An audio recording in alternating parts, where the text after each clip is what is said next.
বাংলাদেশে নাকি রাজাকাররা স্বাধীনতার নতুন ইতিহাস লিখতেছে। দেশটির 56তম স্বাধীনতা দিবসে দাঁড়িয়ে আমাদের দেখতে হচ্ছে রাজাকাররা স্বাধীনতার নতুন তথ্য দিচ্ছে। তারাই নাকি দেশ স্বাধীন করেছে। এটা নিয়ে ঢাকায় নাকি মিছিল হয়েছে। স্বাধীনতা বাংলাদেশের মুক্তিযুদ্ধ এটা গল্প নয়, আমাদের জীবদ্দশায় আমাদের জীবনের উপর দিয়ে বয়ে যাওয়া ঘটনা। প্রিয় দর্শক, আমি ইব্রাহিম চৌধুরী খোকন, বাঘা ইব্রাহিম টক থেকে মহান স্বাধীনতা দিবসের শুভেচ্ছা এবং ভালোবাসা জানাচ্ছি। আজকে আমাদের এবার আমরা 56তম স্বাধীনতা দিবস পালন করছি। এই স্বাধীনতা আনার জন্য আমরা কোনো গল্প শুনে বড় হয় নাই। স্বাধীনতার ডাক আসার শুরু থেকে যে রাজনৈতিক প্রস্তুতি, সেই সময়কার মানুষ আমরা সেই রাজনৈতিক প্রস্তুতি শুরু করে এই মুক্তিযুদ্ধের মধ্য দিয়ে এবং মুক্তিযুদ্ধ পরবর্তী সমস্ত রাজনৈতিক টানাপোড়েনের মধ্য দিয়ে আমাদের বেড়ে ওঠা, এবং এই বেড়ে ওঠা আমাদের কাছে মুক্তিযুদ্ধের গল্প শোনায়েন না। আমাদের কাছে মুক্তিযুদ্ধের গল্প অনেকেই বিক্রি করেছেন। কেউ তার বাপের কথা বলতে গিয়ে দেশের কথা ভুলে গেছেন, কেউ তার নিজের আত্মীয় স্বজনের কথা বলতে গিয়ে অন্যের কথা বলে গেছেন। এমনকি আমার অনেকটা খুব হয় অনেক মুক্তিযোদ্ধাদের উপর, তারা কখনো আরেকজনের যুদ্ধের খবর কেউ লিখে যান নাই। বাংলাদেশের যত মুক্তিযোদ্ধারা দেখেন বই লিখে গেছেন, সবাই তিনি কি করেছেন এটা লিখেছেন। কিন্তু যে মানুষ লেখাপড়া জানে না এই মানুষরাই বাংলাদেশের মুক্তিযুদ্ধে সবচেয়ে বেশি আত্মাহুতি দিয়েছেন। আমি যে গ্রাম থেকে আসে সেই গ্রামের মানুষ মুক্তিযুদ্ধে মারা গেছেন। আমার আত্মীয় স্বজন, আমার বাড়ি থেকে 12 জন মুক্তিযুদ্ধে বেরিয়ে গেছিলেন, 11 জন ফিরেছেন, একজন ফিরেন নাই। এদের কথা তো কেউ ইতিহাস লেখে না। এই ইতিহাস তো কারো লেখা নাই, কারো রেডিও বক্তৃতা রাজনীতি কোথাও এদের কথা উচ্চারিত হয় নাই। হ্যাঁ, রাষ্ট্রযন্ত্র দয়া পরবশ হয়ে মুক্তিযুদ্ধের পরে আমরা শুনতাম পঙ্গু মুক্তিযোদ্ধা। এরপর এটা নিয়ে যখন কথাবার্তা শুরু হলো, তাদেরকে ভাতা দেওয়া হয়েছে, ভাতা দিয়ে সান্ত্বনা দেওয়া হয়েছে। কিন্তু মুক্তিযোদ্ধার যে সম্পদ, যারা মারা গেছে মুক্তিযোদ্ধা, তাদের প্রতি প্রকৃত সম্মান সেখানেই হতো। বাংলাদেশ স্বাধীন, সার্বভৌম, সাম্যের বাংলাদেশ গড়ে উঠত। এই বাংলাদেশে যারা মুক্তিযুদ্ধ করেছিলেন, মুক্তিযুদ্ধের সময় যারা বাম রাজনীতির ঘরানায় ছিলেন, তাদেরকে মুক্তিযুদ্ধের স্বীকৃতি পর্যন্ত পেতে 20 বছর অপেক্ষা করতে হয়েছে। আমরা কি এসব ভুলে গেছি? এসব ভুলি নাই। মুক্তিযুদ্ধ কারো বাপের সম্পত্তি না, মুক্তিযুদ্ধ কারো দলের সম্পত্তি না,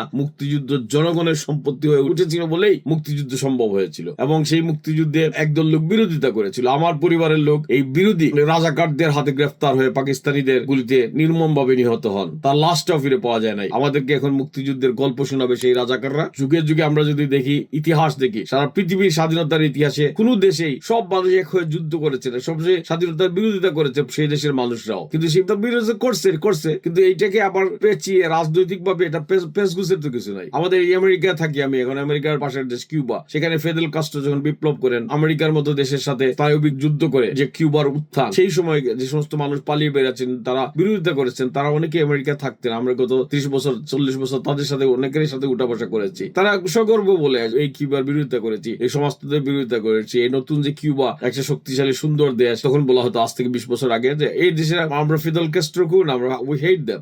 কিন্তু আমাদের দেশে 71 সালে যারা যুদ্ধে হারলো, যুদ্ধে হেরে, তারা এটা রাজনৈতিক ভুল ছিল এটা বললেই হয়। এটা তো কিছু না।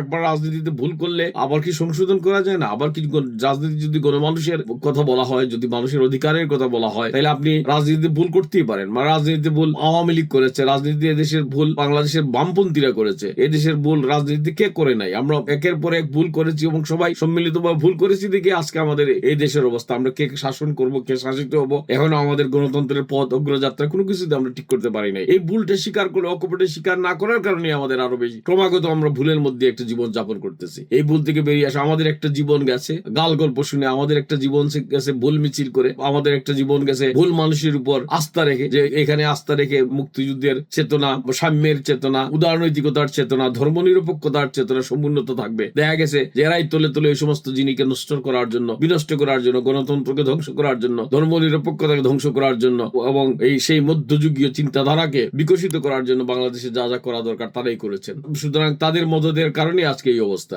এই বিশুদ্ধ স্বাধীনতার এই দিনে আমাদের চাওয়া পাওয়ার কিছু নেই। আমাদের চাওয়া দেশ ছিল, 71 সালে কিশোর ছিলাম, সেই সময় বোমা পরে মারা যেতে পারতাম, আমরা বেঁচে আছি। এই বেঁচে থাকার পরে বাংলাদেশের এই পাসপোর্ট নিয়ে সারা পৃথিবী ঘুরে বেড়াই, আমেরিকা এসেছে। আমার দেশ আমাকে অনেক কিছু দিয়েছে, আমরা তো কিছুই দিতে পারি নাই। আমরা বারবার প্রতারিত হয়েছি, দেশের জন্য ভালো কিছু করতে গেছি, ব্যক্তিগতভাবে এই দেশ থেকে রাজনীতি করে, মুক্তিযুদ্ধের চেতনা বিক্রি করে, দেশপ্রেম বিক্রি করে কোনো ক্ষমতার কাছাকাছি কোনোদিন যাই নাই, কারো চাপানি খাই নাই। কিন্তু নিখাত দেশপ্রেমে আমাদের দেশপ্রেম চুনকো ছিল না। সেই 71-এর শরণার্থী শিবির, 71-এর বাঁধ ভাঙ্গা মানুষ গ্রামের দিকে আসছে, সেই গ্রামের 26-27 তারিখের দিকেই আমরা মুক্তিযুদ্ধে জড়িয়ে যাই, মুক্তিযুদ্ধের মানুষকে সাহায্য করি। আমি নিজে অস্ত্র হাতে যুদ্ধ করি নাই, সেই বয়স ছিল না, হয়তো ছিল, আমাদের বয়সেও হয়তো কেউ কেউ যুদ্ধ করেছে, কিন্তু আমি করি নাই। কিন্তু আমরা শরণার্থী ক্যাম্পে সহযোগিতা করেছি, আমরা মুক্তিযুদ্ধের পালিয়ে যাওয়া মানুষদের পাশে দাঁড়িয়েছি। আমাদের গ্রামের বাড়িতে শত শত মানুষ এসে আশ্রয় নিয়েছেন, তাদের তাদের খাবার দাবারের ব্যবস্থা আমাদের করতে হয়েছে। সো এই মুক্তিযুদ্ধের পরবর্তী সময়ে একটা যুদ্ধ বিধ্বস্ত দেশে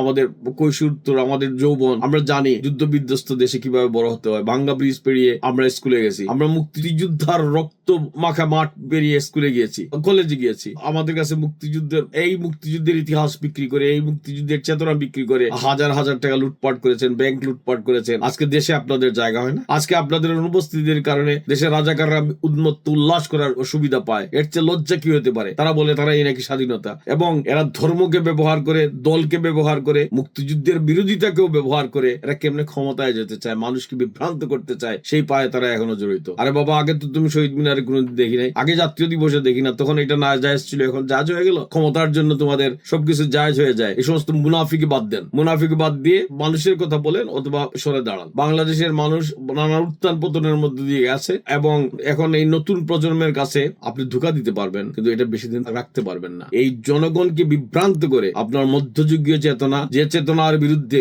লড়াই করে সারা পৃথিবী এগিয়ে গেছে, যে চেতনার বিরুদ্ধে লড়াই করে মানুষ সাম্যের কথা বলে, মানবাধিকারের কথা বলে, নারীদের অধিকারের কথা বলে, আপনারা সে সমস্ত অধিকার পিছনে টেনে ধরতে পারেন। এক বক্তৃতার এক বিষয়ে একটা কথা বলে আরেক বিষয় বলতে রাজনৈতিক পরিপক্কতা এখন ক্রমশ স্পষ্ট হয়ে উঠেছে। এবং এই জন্য আমি কারো দায়ী করতেছি না, আমি কাউকে কারোর দিকে আঙ্গুল দেখাচ্ছি না। আমরা সবাই দায়ী, আমাদের প্রজন্মের আমরা সবাই দায়ী। আমরা আমাদের আগের প্রজন্মের তারা মুক্তিযুদ্ধের জন্য একটা আয়োজন করেছিল, একটা লড়াই করতে শুরু করতে পেরেছিল। আমরাই, আমি মনে করি, একটা ব্যর্থ প্রজন্ম। আমরা একটা উৎকৃষ্ট দেশ আমাদের পরবর্তী প্রজন্মকে দিয়ে যেতে পারি নাই। আজকের মুক্তিযুদ্ধ যখন কথা হয়, আজকে যখন স্বাধীনতা দিবসের কথা হয়, আজকে যখন দেশের দিকে তাকিয়ে সমস্ত ব্যর্থতা দেখি, আমরা আমাদের কর্মের জীবনে সেই ব্যর্থতার পাহাড়ে দাঁড়িয়ে আমরা তো পরস্পরকে দোষারোপ করেছি। আজকে যখন আপনি করতেছি, আমাদের উত্তর প্রজন্মের কাছে একটা ভালো দেশ উপহার দিতে পারি না, এই ব্যর্থতা তো আমাদের। আমরা তো এমন শিক্ষা ব্যবস্থা সৃষ্টি করতে পারি না গত 50 বছরে, যত 55 বছরে, যে শিক্ষায় শিক্ষিত হয়ে মানুষ আলোকিত মানুষ হয়ে গড়ে উঠবে। আমরা তো এমন কোন সাম্যের সমাজ সৃষ্টি করতে পারি নাই যে সমাজে মানুষ সহমর্মী হয়ে উঠবে। আমরা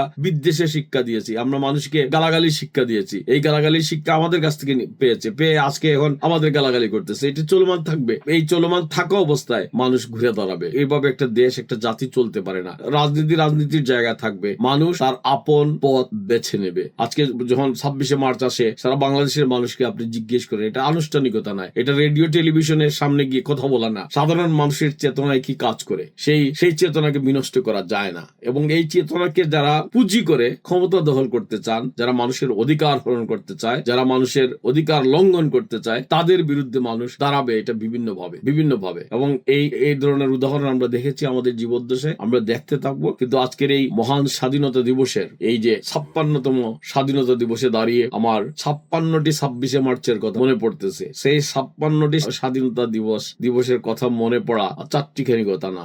একে একে আমরা সেই 71 পেরুনো সময় সেই সব মহান নেতা, যাদের বজ্রকণ্ঠে একদিন উচ্চারিত হয়েছিল স্বাধীনতার ডাক, যাদের রাইফেলের যাদের নির্দেশে, যাদের সমর চিন্তায় দেশটা স্বাধীন হয়েছিল, তাদেরকে আমরা অবজ্ঞা করেছি, তাদেরকে আমরা একে অন্যের পেছনে লেলিয়ে দিয়েছি। আমি সবাইকে শ্রদ্ধা জানাচ্ছি। আমাদের মহান মুক্তিযুদ্ধ, সেই ভাষা আন্দোলন থেকে শুরু করে আমাদের স্বাধিকার আন্দোলন, আমাদের অধিকারের ক্রমান্বয়ে যে আন্দোলন, বাঙালি জাতীয়তাবাদ গড়ে তোলার যে আন্দোলন, সেই আন্দোলনের মধ্য দিয়ে যে পরিণত বাংলাদেশ আমরা স্বাধীন করলাম, সেই স্বাধীনতার প্রতিটি জায়গায় আমাদের যে সমস্ত মানুষের, মা বোনদের আত্মাহুতি আছে, আত্মত্যাগ আছে, তাদের প্রতি আমাদের বিনম্র শ্রদ্ধা, ভালোবাসা, এবং এই জাতি যেটা জানিয়ে থাকবে। স্বাধীন বাংলাদেশে গণতান্ত্রিক লড়াই করতে গিয়ে, মানুষের অধিকার আদায় করতে গিয়ে কত মানুষ নিঃশেষে জীবন দিয়েছে। এরা এই ব্যাংক লুটারেদের, দুর্নীতিবাজদের ক্ষমতায় বসানোর জন্য করে নাই, এরা চাঁদাবাজদের জন্য, এরা রাজাকারদের ক্ষমতায় বসানোর জন্য আত্মাহুতি দেয় নাই। মানুষের এই আত্মাহুতির বিনিময়ে বাংলার মানুষ একদিন প্রকৃতি সোনার বাংলায় পদার্পণ করবে। সেই দিন বেশি না, আবার নতুন করে মানুষ জেগে উঠবে এবং প্রতিটা স্বাধীনতায়, প্রতিটা 26শে মার্চ বাংলার মানুষকে সেই ডাক দিয়ে যাবে। এবং সেই প্রত্যাশায় আমি ইব্রাহিম চৌধুরী খোকন আমার কিছু বিক্ষুব্ধ গোছালো আলোচনা আজকে করলাম। আপনারা সবাই ভালো থাকবেন, আপনাদের মঙ্গল হোক। স্বাধীনতার শুভেচ্ছা, বিজয়ের শুভেচ্ছা। বাংলাদেশ এগিয়ে যাক। জয় বাংলা।